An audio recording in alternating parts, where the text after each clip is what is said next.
Women should remain silent in the churches. They are not allowed to speak, but must be in submission, as the law says. If they want to inquire about something, they should ask their own husbands at home. For it is disgraceful for a woman to speak in the church. Samuel said to Saul, I am the one the Lord sent to anoint you king over his people Israel. So listen now to the message from the Lord.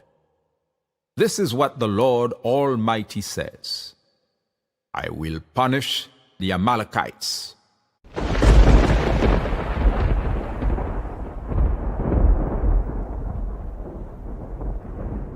Jésus, par ton sang précieux, enlève mon iniquité.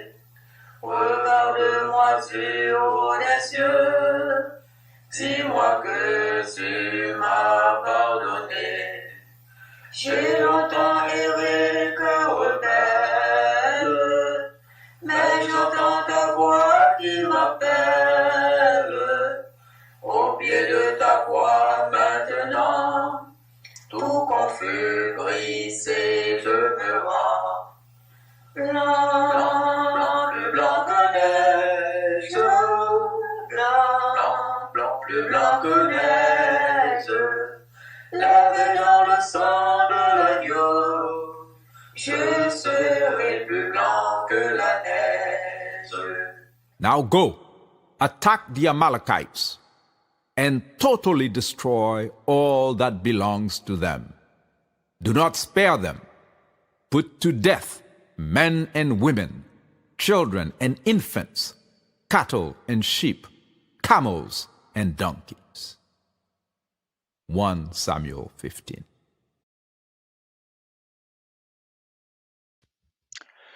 Greetings, one and all. Good evening. My name is Jafri Kaiti, and it is my pleasure, my privilege to welcome you to this 49th edition of God is Not White, our weekly appointment to take a look at how people of African descent are negotiating or managing our relationship with Judeo-Christianity, Islam, and all of those things. Tonight, we have a program where we're going to have a slide presentation as well as some video excerpts that I selected to support the presentation that I'm about to share with you in our 49th episode of God is Not White. I greet you from Ottawa, Gatineau, the capital of Canada, which the emperor in Washington, D.C. Has often in the last year referred to as the 51st state. In any case, you will see why Donald Trump is not that far off, because some of the behaviors of Canadian prime ministers suggest that he might actually know what he is talking about. In any case, this is not the topic for tonight. Tonight, we're going to investigate rather what Muhammad Ali would have done. Yes, what would Ali do? We are familiar with that expression, what would Jesus do?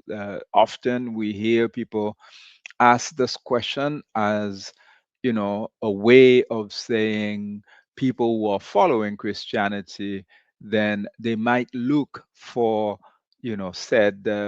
describe behaviors of Jesus in the Bible to guide their own decision making in this life. In any case, as you can see in the cover poster, I do have a preferred Jesus, as anyone who's followed this program or other programs that I co-host or host, I often refer to the Jesus of John 2, verse 15 as the only dude really that I could relate to in the Judeo-Christian um, philosophy. However, tonight we will be focusing on Muhammad Ali, and I will show why following the behavior of Muhammad Ali, to me, is more fitting than so-called Jesus for the times in which we live today. And so, if you are familiar with this program, you know that in the past few months, since we've started this program, we've taken a look at the precepts of Judeo Christianity, the concept of God, and our own take of the matter. And we've contrasted that with religion and the particular position that people of African descent have with regards to these colonial superstitions, including Christianity in particular, and my own trajectory with that faith.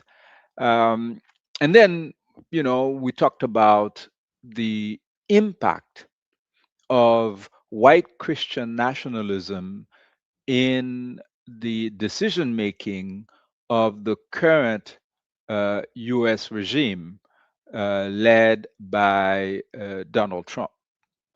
So tonight we are looking at both matters, but with a special lens on the war that has been waged for the past few days in Iran and surrounding countries. And so, if Muhammad Ali had not already done what he did when he was alive, what would he do if it was him who was in our shoes at this very moment? That's the question, a very simple question, but we suggest that there are very profound reflections that are required to accompany this seemingly basic question. And I invite you to share your own thoughts on the matter on the YouTube or Facebook, either now as we are live or later on at your leisure. We would greatly appreciate your input for this discussion as we proceed. And so, as you might know, this program is on every Wednesday at 7 p.m., and we also host a Haitian language program on Sundays. And the focus is different, but here we are specifically focused on the relationship that people of African descent nurture with Judeo Christianity and its political, social, and otherwise historical ramifications.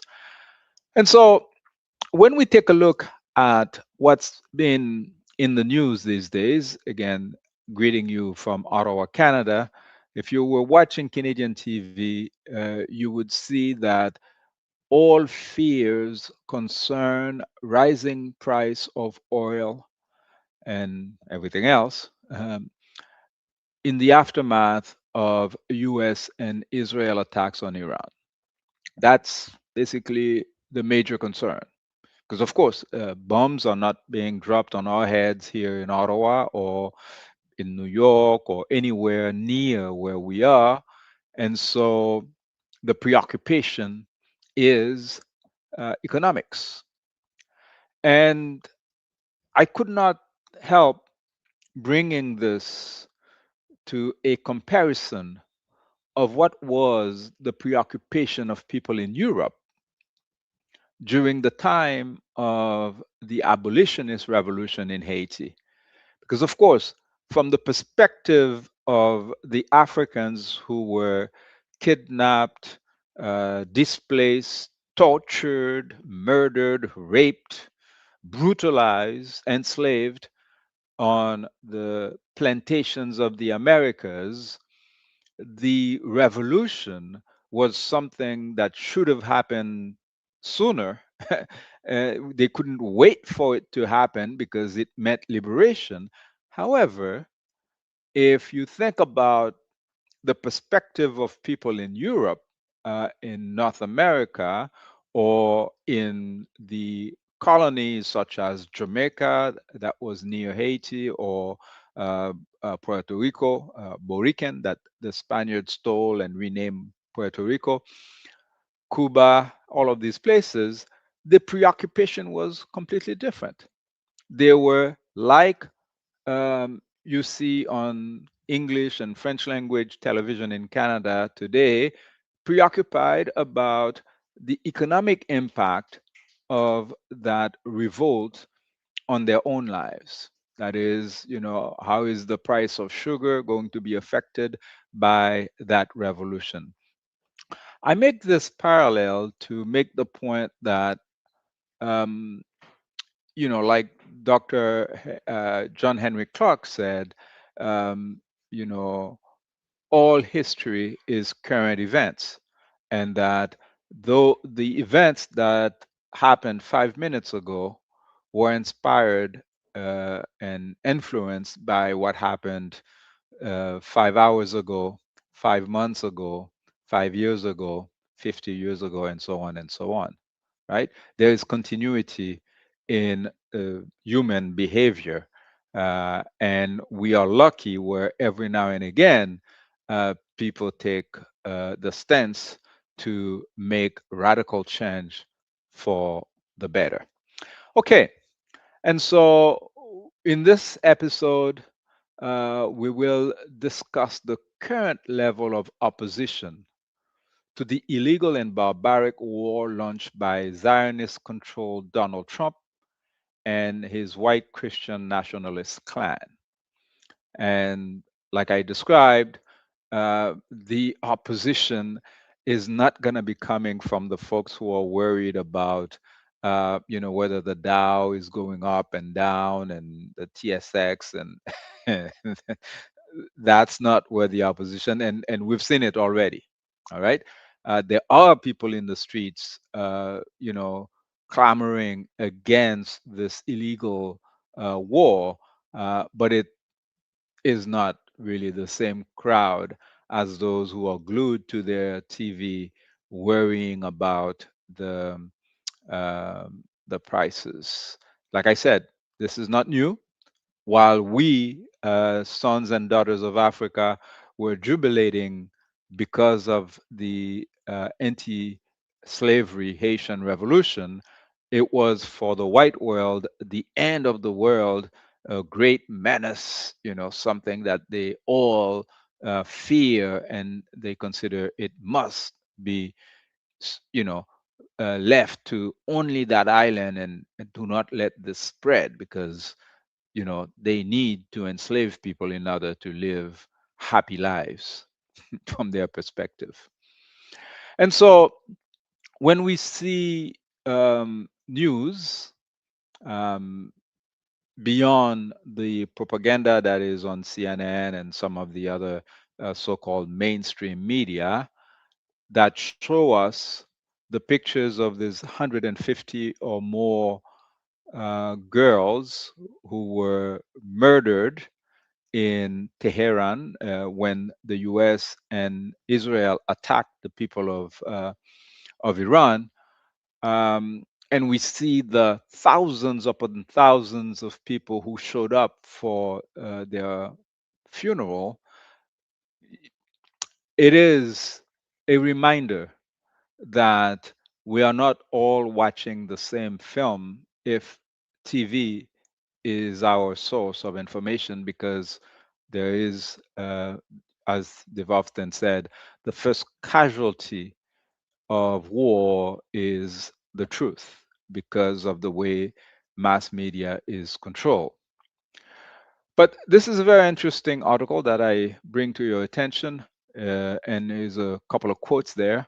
The assassination of Iran's supreme leader, who was 86 years old and suffering from cancer, is a significant psychological and political blow. but it could also have the opposite effect. And later on in the same text, the authors tell us it is a message, a threat that must be clearly understood by all governments, starting with the Canadian government, which ironically, by supporting this aggression, is only legitimizing a future forced annexation of Canada and Greenland, etc., by the United States.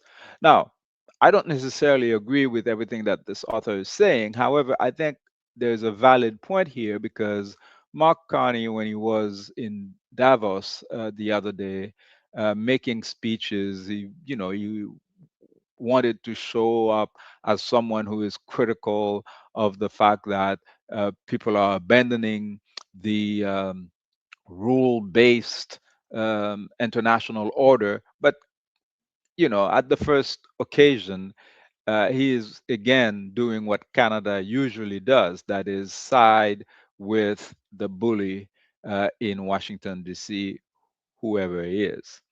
And so the authors lament and say it seems Mark Carney's Davos speech was nothing more than a youthful burst of adrenaline rather than a genuine Canadian strategy and vision of international relations.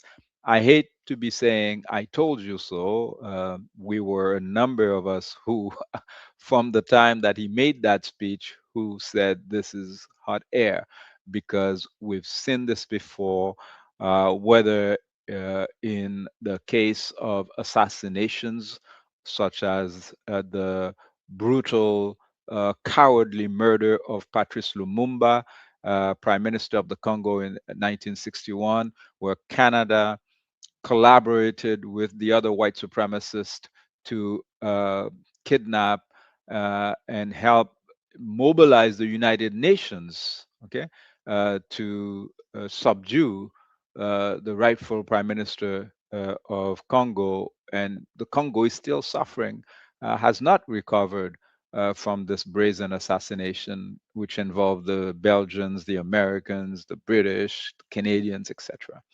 So we are not living anything new here, and so it's important to keep that in perspective. What is new, however, is the fact that a large number of us are no longer dependent on CNN, Radio Canada, France 24 for our information. Many of us have come to the logical conclusion that we must get our information from multiple different sources, sometimes diverging views, in order to come a little bit closer to reality. And anyone who's traveled the world would be well aware that you cannot rely on European or North American mass media to be informed about what's happening in countries like Congo, Palestine, Haiti, etc. Because most of the times it's stereotypes, lies, sometimes outright lies. And sometimes they even send journalists who don't go to the place of the action, who stay in their luxurious hotel in the capital city, and then they have some impoverished person, writing the stuff that they're going to be sending to their capital and publish. And once it's on their newspapers, it becomes, the gospel. And then even the country people are repeating the same lies. Anyways, you get the point. What is new is the fact that ideas, concepts, investigations that the mainstream media refused to do all of these years, now independent journalists, activists are conducting, and things that used to be called conspiracy theories have been proven. And once it's proven, it's no longer a theory.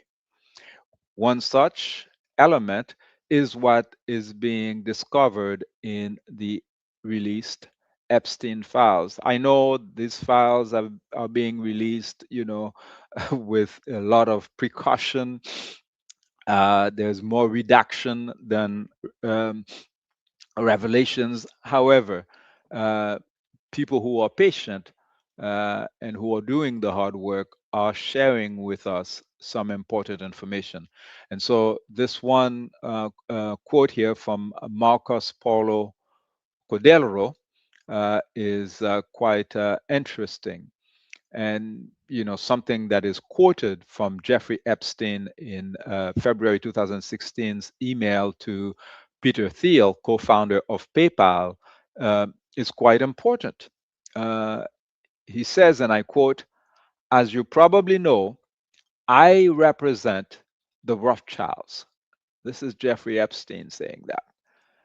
And Marcos Paulo Cordero tells us the Rothschilds, the Rockefellers, the Warburgs, the Schiffs, century old billionaire dynasties that thinkers from Carroll Quigley to Olavo de Carvalho identified as the de facto owners of the world, dynasties that survive empires, world wars, and revolutions because they operate on a layer of power that precedes partisan politics. This is going to be important as we talk about the attack on Iran. They create central banks, finance both sides of conflicts, install and topple governments with the ease of changing a tie. And the name of the Rothschilds, for instance, appears 12,000 times in the Epstein files. And as they say, it is not all over the mainstream media, and there is logical explanation for that. Um, it is also telling when a sitting member of Congress from the same party as the president, okay, here we're talking about Thomas Massey, uh, calls out Donald Trump point blank in this tweet that he made 3 days ago. Thomas Massey says, PSA, bombing a country on the other side of the globe won't make the Epstein files go away any more than the Dow going above 50,000 will. End of quote. So this is quite telling and important for us to take a look at the context of the current conflict that we are living. And so, to go back to our analogy, about John 2, verse 15, where we read, "After making a whip out of cords, he drove all of them out of the temple, including the sheep and the cattle. He scattered the coins of the money changers and knocked over their tables." We understand the context. However, I say that imaginary Jesus, described in John 2, verse 15, as a great champion of justice who defends impoverished widows, uh, and instead of collaborating with the priest, Jesus put aside his own class privileges, walked the temple, and whipped the thieves away mercilessly. Unfortunately, none of this happened in real life. There is no date, no evidence to support this interesting, even beautiful, revolutionary story. But if Jesus is imaginary, you and I are not. And so we still are facing the question, for us? What must we do? Because really, this is the question we're asking. It's not what would Muhammad Ali do, it's really what must we do. And if we refer to Muhammad Ali, it's because we admire the courage that he has displayed.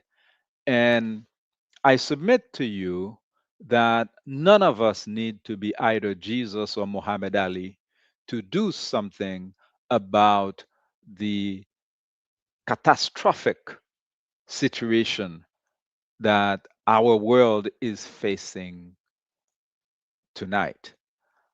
Yes, it may not be catastrophic for me and you right now because we are sitting, and like I said earlier, there are no bombs being dropped on us, but there are bombs being dropped on the heads of children in Tehran and in many other cities for no fault of their own and of their parents, of their neighbors, of their decision makers sometimes. Just like when the African men and women were being kidnapped from the west coast of Africa, the east coast, and even some of the south and the interior of Africa for hundreds of years, it wasn't for any fault of their own. And the people alive then had the responsibility to take a stand. And some of them did, but the vast majority did not. And so the question remains, what must we do with regards to what's happening in our world today?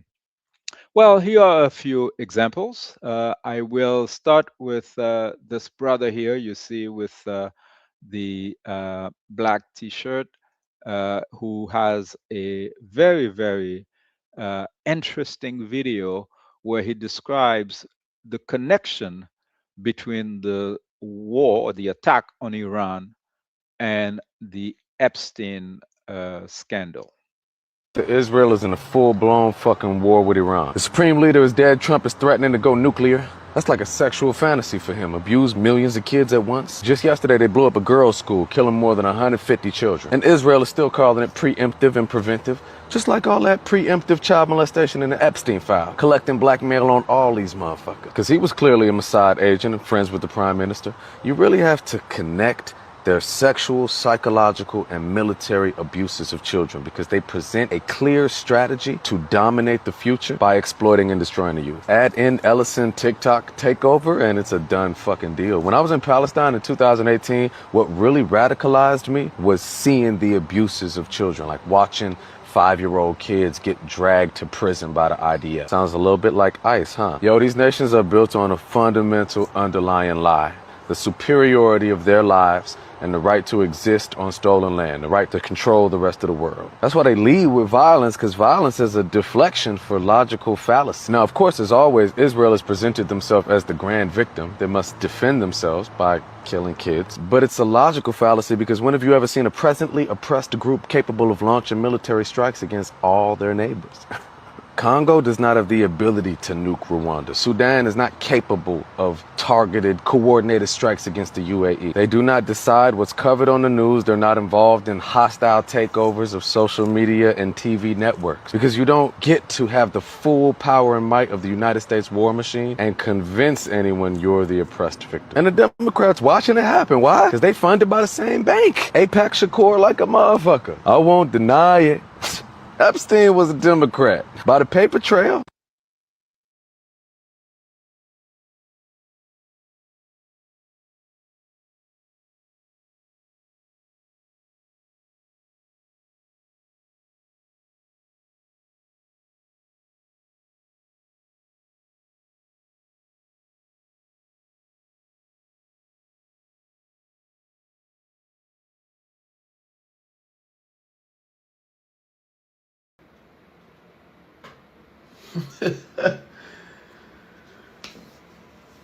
Oh, I can't believe it, bro. I can't believe it. Like, you niggas really, this nigga was doing all this advocating back then, and you niggas was still switching up on it. Y'all switched up so easy, bro. Then fucking 10 years later, the kids admit that they were lying. And y'all still don't want to fucking give this nigga his props, man. Michael was the one, nigga. He was the one that would have did it, nigga. I ain't gonna lie. Yes.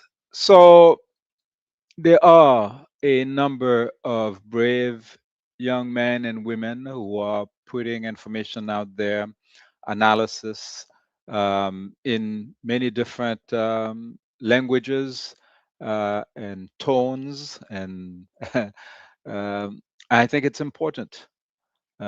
It's important because, as you saw the example of the very articulate brother who spoke earlier, making the connection between the war in Iran and Epstein files, or Michael Jackson, who used his art to not only warn us, to educate us, but more and more it's becoming clear that Michael went further, all the way to rescuing some of the children that these pedophiles were abusing.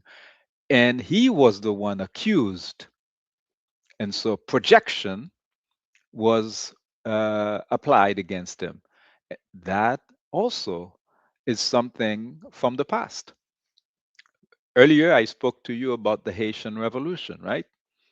Well, guess what was the news in Europe and white North America during the time of the Haitian Revolution? It was that the Haitians are cannibals. These Africans were boiling white men and women alive, raping precious white women, when it is the exact opposite that was true. Black men, women, and children were being boiled in sugar cauldrons for fun.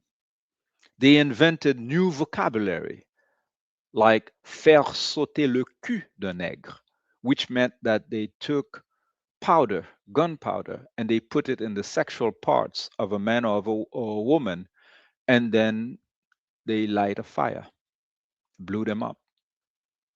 These were real, yet they invented the lies to malign the victims. And the lies became true because that's what was being spread all around in their propaganda machine. It is not different today.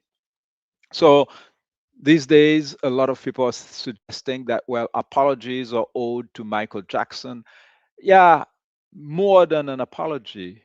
I think what we owe Michael is to garner a percentage of his courage, and in our field of work, whatever it is, whether you're doing hip hop, whatever you're doing, there's something you can do and say, artists are now, using their pens to help awaken the masses, awaken people in positions of power. And there are also people who are in position of power who are doing their best.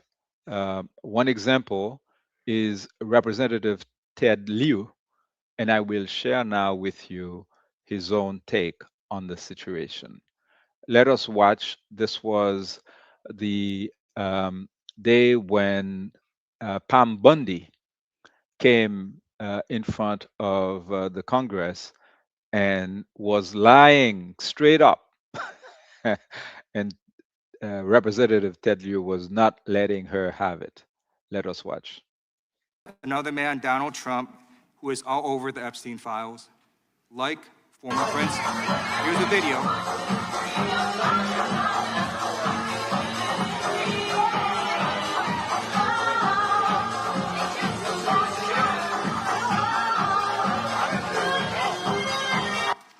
Like former Prince Andrew, Donald Trump attended various parties with Jeffrey Epstein. I want to know, were there any underage girls at that party or at any party that Trump attended with Jeffrey Epstein?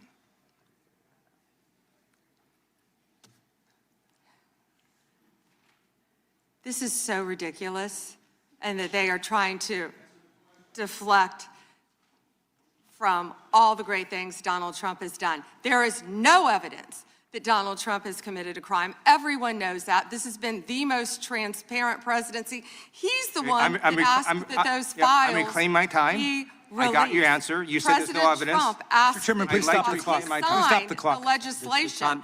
This is I'd like to reclaim my time. Time belongs to the gentleman from California. Okay. I'm going to put up another document from a witness who called the FBI's National Threat Operations Center because I believe you just lied under oath.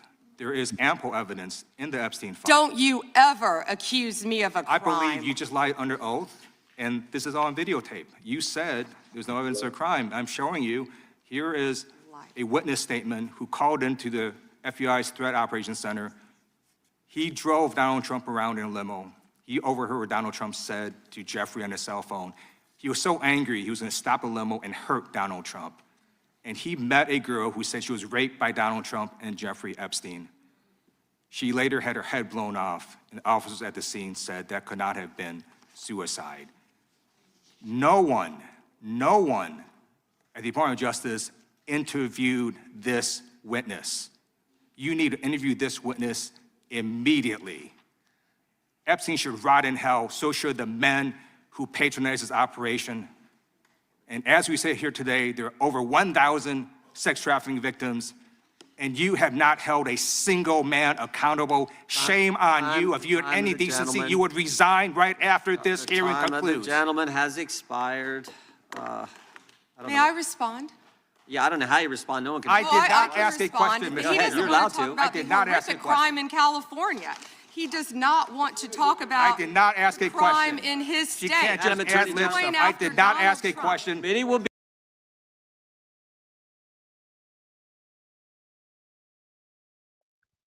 It is really extraordinary when you see how this theater is going on in the United States. And I say it every week. I can't believe this is a nation of 350 million people who are accepting the circus to go on. The United States has produced some of the most brilliant people on earth, and this is what we are observing. In any case, I wanted to make the point that there are folks who are standing up in various walks of life using, different types of language. People with suits and as well as activists who are in the streets. However, what we are forced to accept is that so far the resistance is not at the level that it needs to be, because if you watch the deposition of the Clintons last week, it is quite evident to me that they are preparing or gearing up to help cover up for each other, because clearly from the very beginning, it was evident that Democrats and Republicans are all involved in the Epstein scandal. And that's what we've seen all over the place. And Bill Clinton and Hillary Clinton going and in front of Congress, and some images came out, and apparently Hillary Clinton was very angry about that. Yet they were the ones pretending that they wanted the whole thing to be transparent. We all knew that this was all theater, because the connections that Epstein had was with not only Democrats and Republicans in the United States, but the ruling class in England, in many countries in Europe, and Canada. In Canada, what's happening in Canada? Well, let's look at this video of a very close friend to Jeffrey Epstein, because sometimes I hear people of African descent say that, well, because these people are racist, they did not want to have Black women on the island. Yeah, there's some truth to that. okay, with regards to the models, etc. In fact, but there were black women on that island, and it is not only one island that this pedophile ring was using. So here's a little bit about a famous, I don't know what word is appropriate in the English language to describe Peter Nygart, who is currently in jail, and he also had an island in the Caribbean. And let us watch this excerpt here of his conversation with a number of black women. Apparently, this one pedophile fancied black women, and you will see exactly why when you watch the clip. Technology that Peter and I are investing in is called SCNT, which takes the egg of a young, perfect woman specimen, takes the egg and takes out the nucleus and puts our DNA in the nucleus. They just go ahead and take it out. Pay for it? Huh? And this is part of this genetic greatness that we don't see in any other race on the planet. These curvy, sexy black women from Africa. You girls have a kind of a monopoly on this genetic perfection, and we want some of that. So, girls, for $100, we will pay you for your egg. I pay you $100? So how much do you want for it? Let's bid. I bid $500. You know, whoever I bid, he's gonna outbid me. I bought about $60,000 worth of eggs. Yeah. If you have a portion, that's very valuable.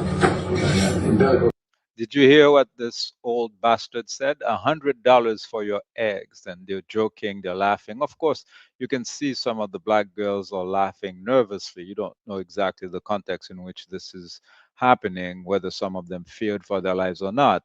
But it is so disgusting what they're talking about here. Okay? Buying the umbilical cord, the placenta of babies that they're going to use for who knows what. And this is on video. This is not, AI, as they say. All right.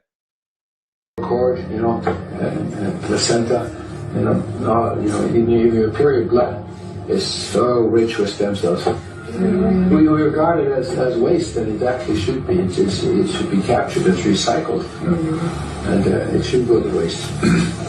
It's life for somebody, and it's life for mankind.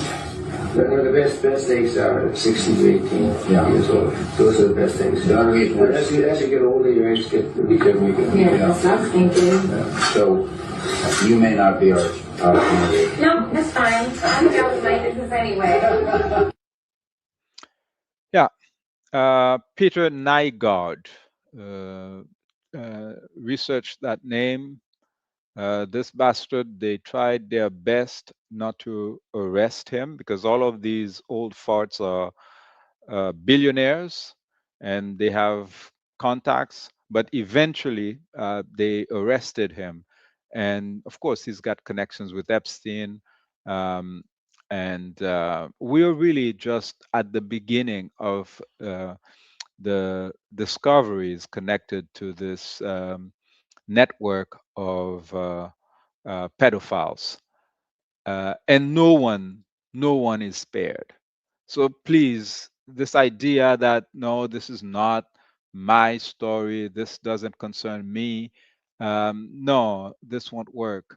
We all, because it is humanity, because it is our fellow men and women who are being brutalized, we must get involved.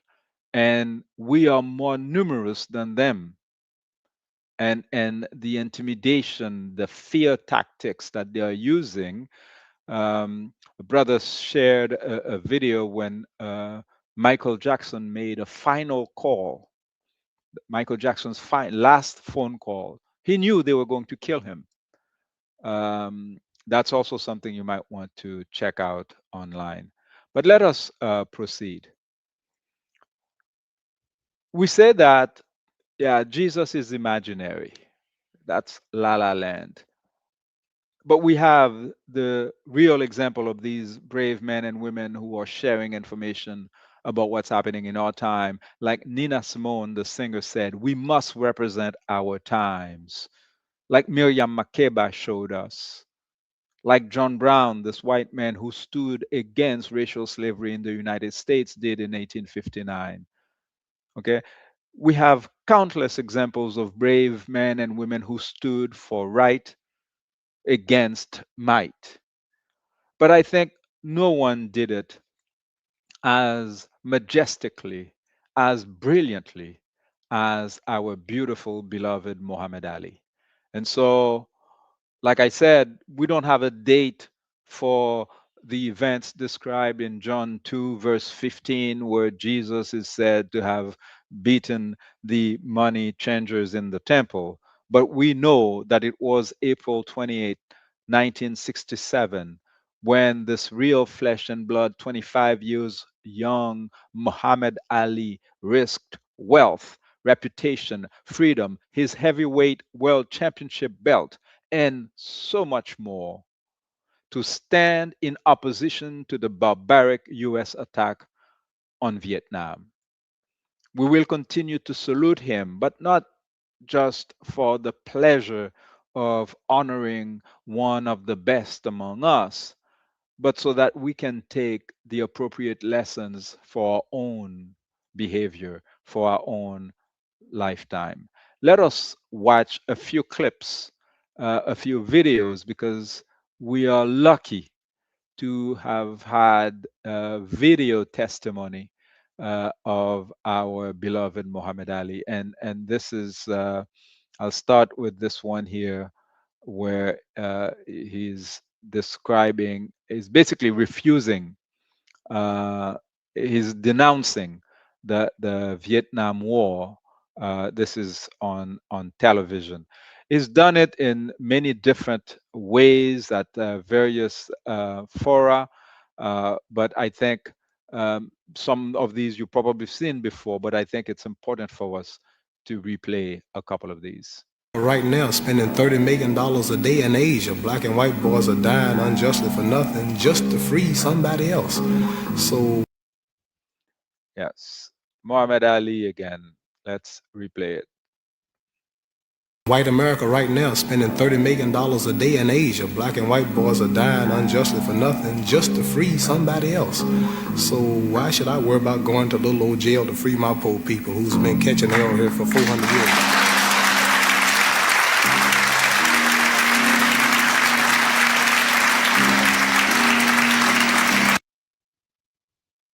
Army?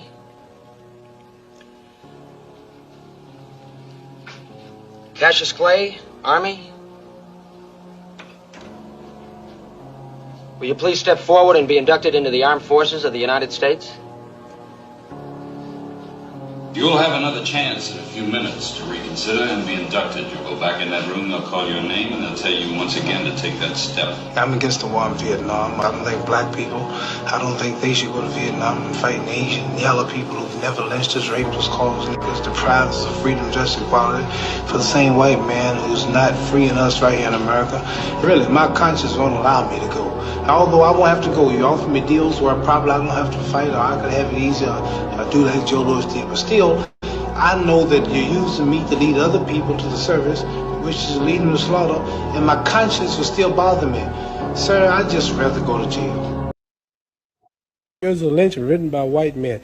Taking black women who was 4 months pregnant, they took us for years and hung us up at the feet and stuck a dagger in the stomach and ripped it and pulled the unborn baby out just to put fear in other slaves. They tied up black people to horses, and 2 horses, and pulled his arms out and pulled his legs out. Lemonade trains with white children and white people of America used to come and watch them tie up 10 or 15 black men and pour gasoline on them and burn them, watch them burn alive. They took us and hung us up with trees and shot us with bullets. They took and cut a hand off and gave it to the little boy, and they took the leg off. And this is worse than the devil. All right, but... see, the devil, the preacher in the church taught us that the devil was up under the ground. Right. And he'll wait till he died before he burn us up. This white devil in America was worse because he burned us while we was alive. He didn't wait till we died. hungry people in the mud for big, powerful America and shoot them for what? They never called me nigger. They never lynched me. They never put no dogs on me. They never robbed me of my nationality, raped and killed my mother and father. What, I'm going to shoot them for what? How am I going to shoot them? Them little poor little black people, little babies and children and women. How can I shoot them poor people? I would just take me to jail. Ali more than held his own against students who had a far better formal education than he. I'm saying you talking about me about some draft, and all of you white boys are breaking your neck to get to Switzerland and Canada and London. I'm not going to help nobody get something my Negroes don't have. If I'm going to die, I'll die now, right here fighting you. If I'm going to die, you my enemy. My enemy is the white people, not Viet Congs or Chinese or Japanese. You my opposer when I want freedom. You my opposer when I want justice. You my opposer when I want equality. You won't even stand up for me in America for my religious beliefs, and you want me to go somewhere and fight, but you won't even stand up for me here at home. Now, of course, this was back in 1967, 1978, 1972, etc. And, you know, Muhammad Ali might have expressed some of these things differently. But the fact is, at the time, he said what needed to be said. And you'd be hard-pressed to find any lie in what he was saying. These impoverished young men and women who were being sent to Vietnam to kill impoverished men and women like themselves, they were victims of criminal elites who didn't care about their own welfare. Now, how different is it in 2026?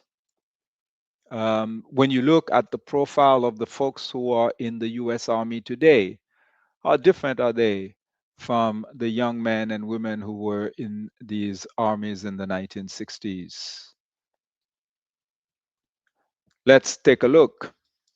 This young black soldier, if you look at this MAGA website where I took the picture, where these despicable folks are using this young man's picture to advance their propaganda, saying that he died serving our country in Iran. In fact, this young man, actually, this picture is not from one of the Americans who was even in Iran. This young man apparently died earlier than that, but he was killed.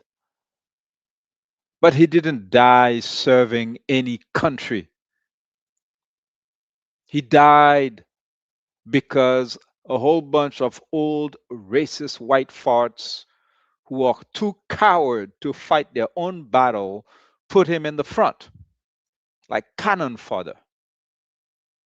And if we do need to take a moment, it is not to pray to white Jesus or white Mary or whatever, or black Jesus for that matter. All of these imaginary beings cannot do a thing. We have the responsibility to stand up so that no more young men and women get sacrificed by these coward old pedophiles, criminals who are playing with their lives as if they were video game or toys. And so it's been years now since we've issued this call for African men and women, regardless of the armies in which they are currently serving, to disobey illegal, barbaric orders that are issued to them to go and kill innocent people all around the world. Whether it is the United States asking to go and invade Burkina Faso because there's gold in Burkina Faso that they want to steal, we're asking the black soldiers in the United States government to disobey those barbaric orders, because the people of Burkina Faso deserve to have access to their gold. The people of Mali deserve to have access to their uranium so that they can develop their own country.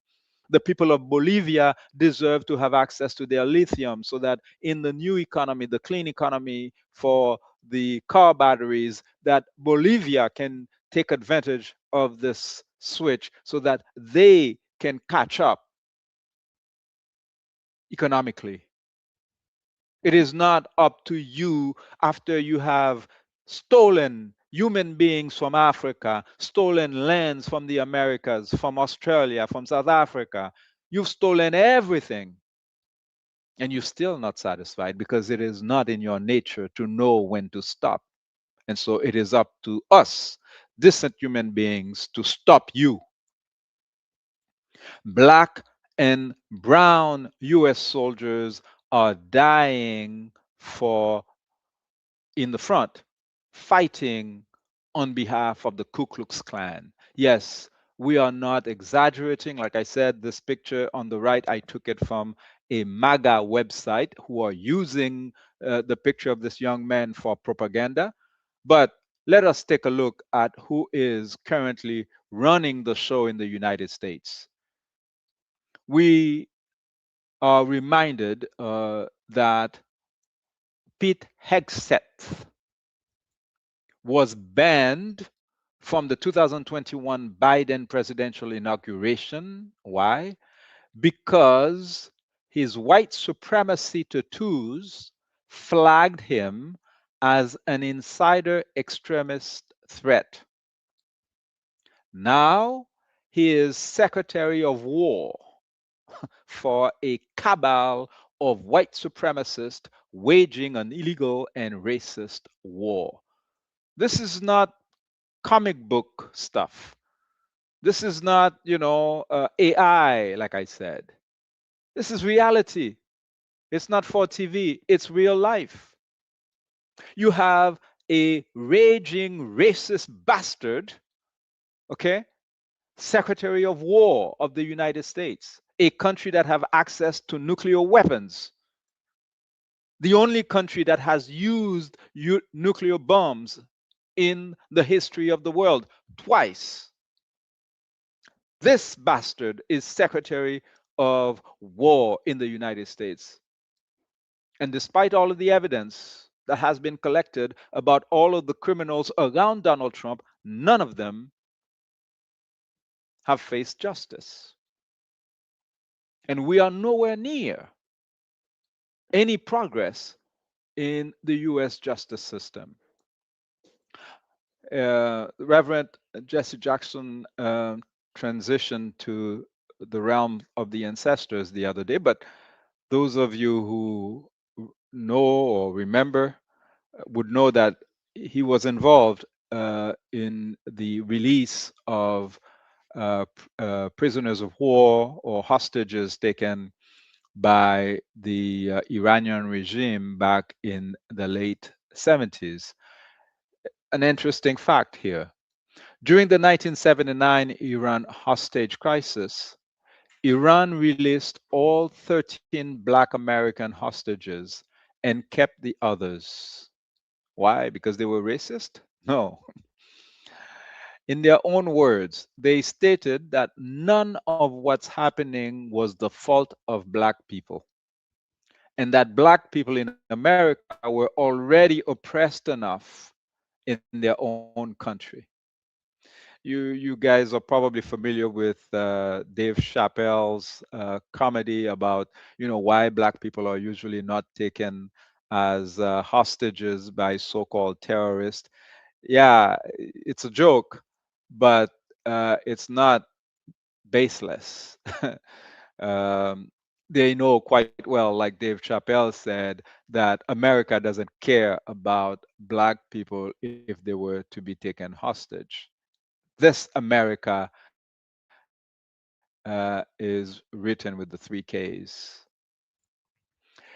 This is what I had to share with you, sisters and brothers. In my last slide, I used this picture of Mario Balotelli, the famous soccer player who Here in Euro 2012, you can see him shedding tears because racist soccer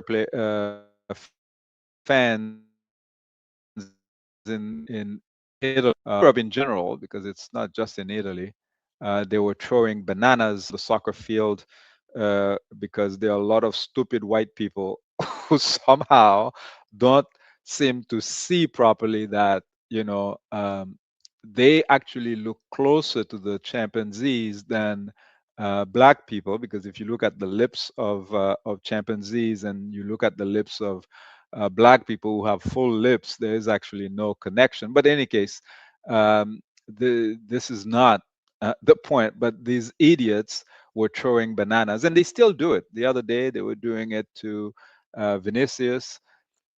But why was this millionaire crying? Why can't the black people who are playing soccer realize they own the power? I would like to see this coming World Cup. How about it? All of you black players, dare them to and then all of you like to see the team. I would like to see that World Cup with all black players saying, "The hell with you people. You refuse to civilize yourselves. You refuse to behave. Therefore, be among yourselves alone." This is what we need to do, Balotelli. This is what we need to do, Vinicius. If you don't want to listen to me because I have no credibility, because I'm not on the soccer field with you, perhaps you might turn your eyes to our little sister, Naomi Osaka, who, when grown men in the NBA or the NFL were too scared to stand up and support Kaepernick, okay, who dared challenge the system and follow the paths of Muhammad Ali and all of these greats who had shown us that we are not toys. We have powers that we can mobilize. Well, Naomi Osaka just very artistically, by taking these mask that she was wearing, one at each game that she was playing, with the names of these black men and women who were murdered by the so-called legal force of the government of the United States, Breonna Taylor, and all the others. Naomi Osaka did it. She's not huge, You guys, soccer players, you have more muscles than her. Some of you have way more money than she does. So it's not about the money. And like Muhammad Ali showed us, he risked everything: money, reputation, the belt, and he won them back in their faces.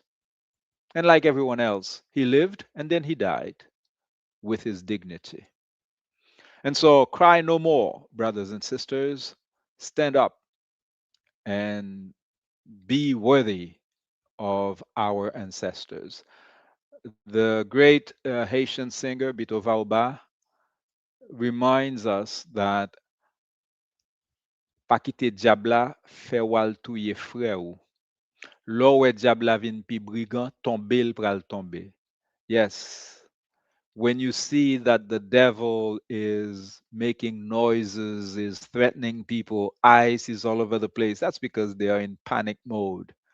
They're about to fall. Deny Satan your willingness. He is against the wall. Satan pral boule. Thank you very much, everyone.